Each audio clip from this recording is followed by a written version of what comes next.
Hello and welcome to Watch Parties here at CCC. I just want to thank you for joining us and joining. Whether you are in your house or you're in your living room or maybe you're here at church or maybe you're even in the car. Just make sure you're paying attention to the road and not necessarily the screen. No matter where you are, we just want to invite you to pursue Jesus with us. Yeah, and we're going to jump into some discussion about my message this past Sunday, which is in week 2 of our series called Us, where we're just talking about what makes us us, right? Mm-hmm. And this week we were talking about more of the inner circle aspect of us, the tribes, if you will, if you like that word. If not, use your own word, that's fine. But just really like the smaller group within the greater church. We can't be friends with 200 people, no matter how hard we try. We can't have a depth of relationship with that many people. But 3, 4, 5, 6, 10, something like that can actually be a really, really great group of people around you that honestly all of us need. And as Americans, we really have to just admit that most of us do without. And it's something we need in our lives. And so this past weekend, I introduced this idea of tribes. I was looking for a word that would really represent all of these kinds of relationships of friends, family, allies, partners, people who are, like-minded in some ways, people who, believe in Jesus, people who want more of him, even if we have different backgrounds, different preferences, all that kind of stuff. And so I'm using the word tribes. Use your own word if you like something else better, but really like this idea of a tribe being the people that will be there for you no matter what. The people who are really going to walk through stuff with you and not give up on you, and vice versa. You're going to walk through stuff with them and not give up on them. So a tribe is not just a bunch of people who think, act, behave, spend, their money all the same way. It doesn't have to be that to be a tribe. I like what I shared on Sunday. I quote from Brian Sanders in his book Microchurches. He said, "Sometimes when I hear Christians talk about unity and being one body, I struggle because what I think they mean is uniformity. When we gravitate towards like-minded people and sometimes dream of everyone in our community thinking the same things." Then he goes on to say, "But Christian unity is deeper than that. Perhaps it is brokenness itself, which is our unity. It is the brokenness due to sin and failure that holds us together by making us dependent on the grace of God." And I love how that bridges what I talked about 2 Sundays ago, which was just individually embracing our flaws and embracing the things that might make us feel broken. But really, at the end of the day, that's some of the areas of our lives that really brings us together, where we come together, all of us, acknowledging how much we need God's grace. Yeah. So finding your tribe is not about finding people that are just like you. It's not even about finding people that you just agree with. It's about finding people who will commit to you, and you will commit to them. For some of us, that's easy. Some of you are like, yeah, I got like 3 tribes going on, right? I got like my school tribe and my family tribe and my neighborhood tribe, whatever.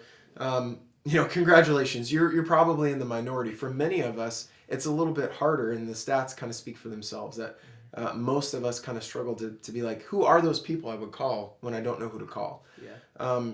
So if that feels like a miracle, I'm praying that you find that miracle, and I hope you find it here at our church. Our church is a room full of people, some of them you don't know. But who are the 3, 4, 5, the 10, the handful, whatever it looks like for you, who are around you that you really can call when you don't know who else to call?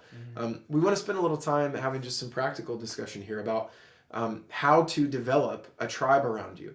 If you're in a place where you're like, I don't have that, I really need that, here's some things to consider. And certainly we're not experts, but some things to think about. Number 1, check your motives. What is really motivating you to say, I really want a tribe? Hopefully it's good and healthy things, but here's some good questions to maybe figure that out. Are you trying to find uniformity or true unity? In other words, are you trying to find just the comfort and convenience of just surrounding yourself with people who feel the same way so you never have to disagree or argue? That's not true unity. Are you looking for an audience, or are you looking for authentic connection? In other words, are you just looking for people that want to listen to you? Are you just looking for people who will, just kind of wait on every word you have to say? Or are you really looking for authentic, reciprocated connection? Are you trying to make it all about you, or are you trying to make it about a shared encounter with Jesus? Those are some really good questions, and kind of help us lean right into step 2, really talking about intentional steps that we can take to build a tribe around us. Intentional steps look like taking risks. Listen to me. In relationship, you have to keep taking risks, right? Yeah. Some risks look like starting conversations with someone you never talked to. Some risks look like continuing conversations that you're just nervous about. Some risks look like giving people your trust. We talked about that last week in watch parties. The whole idea of fear and control versus trust and relationship. Healthy relationships require trust, and trust is a risk. Let's just call it what it is. Trust can be earned. Sure, you could have that kind of mindset in your life of like, well, let them earn my trust first. And for some of us, there are some specifically difficult areas of your life where I understand that. I understand where you're coming from. But generally speaking, to let someone into your life, you've got to kind of go out on a limb and give them your trust to start things out. Along kind of associated along those lines is just accept that in relationships, hurt is part of the process. I love what Pastor Joel says. He says this a lot around our office. He says, if someone hurts me, that's actually good because it means that they're close. You have to be close to hurt somebody. You have to have someone's trust in order to hurt them. And all of us will make mistakes that hurt people, hurt their feelings, and all those kinds of things. And in relationship, we just need to accept that hurt is part of the process. Walking through that together is part of the process. Really show up for people. This is a place that we need to be intentional. Really show up. I heard a quote the other day. Most people say, I'll pray for you, and that was the prayer. Don't be most people. I really like that because it's really easier said than done, right? To say to someone, I want to like commit to this relationship. I want to be there for you. And then they're, moving, or then they need someone to help pick up their kids at school, or then they need help in some kind of way. That's when the rubber really hits the road, right? Really step up, really be there, really show up. How do you show love to someone else? How do you most easily find that you can bless somebody else? Do you like to bake? Bake somebody some cookies, right? What the people in your life, the people in your tribe, what are their love languages? How do they receive love? Learn those kinds of things. That'll help you really show up, step up, and be there. And then the last thing we want to talk about really quickly is do what you can for them. Now, in Luke 5, this last weekend, we talked about the friends who brought the paralyzed man to Jesus and lowered him through the roof of the house. And there's some really important aspects to that story that we covered on Sunday. But really simply put, for our time right now, the friends carried the paralyzed man. They didn't let the crowd stop them. They broke rules and maybe even laws. Like, I can't imagine it was legal to just break someone's roof open back in biblical times, right? Because they knew only Jesus could provide what their friend needed. So sometimes as a friend, you just have to acknowledge, and it's okay to acknowledge, it's really healthy to acknowledge, I don't have what you need. I don't have all that you need, but I can own my part. I can do what I can, which is loving them, supporting them, showing up to be with them. Sometimes this is really important in relationships, not trying to fix it, just being there, just saying, I'm here, I'm with you, I'm walking through this with you. And then really, the last really important element of that is sometimes what I can do is try to bring you as close to Jesus as possible. The friends that carried the paralyzed man, that's what they did. They lowered him right in front of Jesus because they were acknowledging, we don't have what you need, but we know that Jesus does. And that's really important in our relationships. Yeah, that's so good, Pastor Brad. And just everything you said was very, very, wow, just great. But now it's actually time to head into our discussion time. And your questions will pop up on the screen. Just take 15 minutes or longer if you're having some really awesome conversations. We don't want to hinder your conversations. Just take 15 minutes or so to engage with your watch parties or have some dialogue with the Lord if you're alone. And we'll see you in a few minutes.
All right. Hopefully you guys had some wonderful discussion, either together with your watch party, or if you're alone, just having some dialogue with the Lord and maybe journaling or something like that.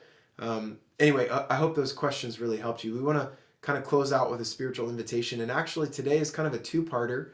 We want to zero in on what we just said a couple seconds ago, which is that it's okay to acknowledge that you don't have what your tribe needs. You don't have everything that someone in your life that you care about, you don't have everything that they need. They might be going through something that you feel really helpless about, and that can be a paralyzing thing, but you can do something. You can do something. Just like these friends who carried the paralyzed man to Jesus, they just did what they could. They were strong enough to pick him up and carry him. And they were, ingenuity. They had enough a thought process to say, well, we can't get to Jesus because of the crowd. We can get up on the roof and lower. They figured it out. And for us, there's just something we can do. And so there's an invitation here. What could you do? What's the something you could do for somebody in your life that would love them, that would show that you are with them in whatever they're going through, and ultimately that would bring them close to Jesus? So there's part one. Part two is an invitation to anyone watching this video alone, and you're like, I don't know if I'm ready yet to jump into a room full of people and have this kind of discussion. Well, for some of you, the miracle you need is a tribe, is a group of people, and maybe we could help you find a watch party that could be some really important relationships and friendships in this next season of life. So if that's you, I want to invite you to just reach out to either our church office, go on the website. There's a form you can fill out if you're interested in signing up for a watch party. Just click on watch parties on our website and you can find everything you need there. Again, if you need any more help, you can reach out to our church office or come see us on a Sunday and talk to us in person. Yeah, for sure. Thank you for joining us. Whether you're alone or at a watch party, thank you. We just want to, it's awesome that you're just getting a relationship with others and meeting new people, or having good conversations and talks with the Lord. So thank you for that. We hope to see you Sunday or next week at the next watch party.